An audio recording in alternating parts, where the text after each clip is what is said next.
Why did God punish Moses severely? At first glance, it seems harsh. But the answer is simple.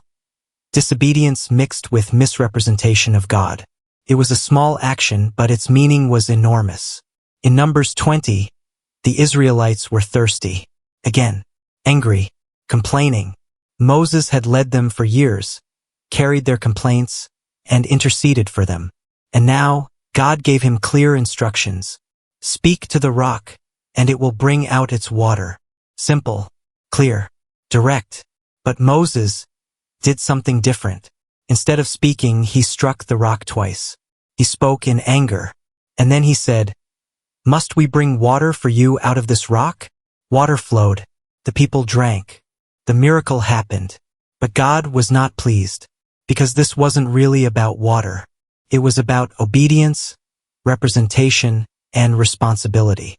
Moses disobeyed a direct instruction. God said speak.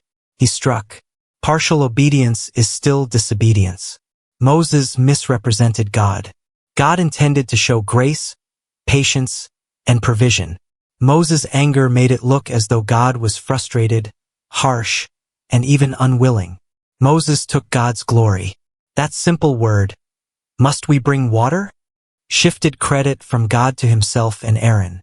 Leaders are judged more strictly by how they act, which shapes how people see God. So why was the punishment so serious?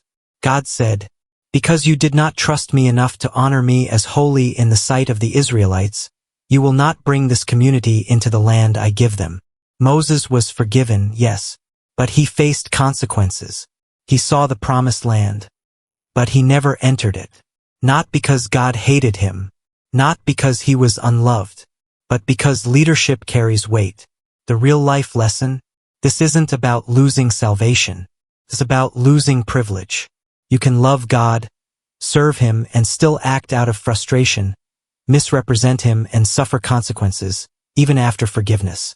Especially when people are watching. Influence demands accuracy. Anger can undo years of obedience. Being gifted does not excuse disobedience.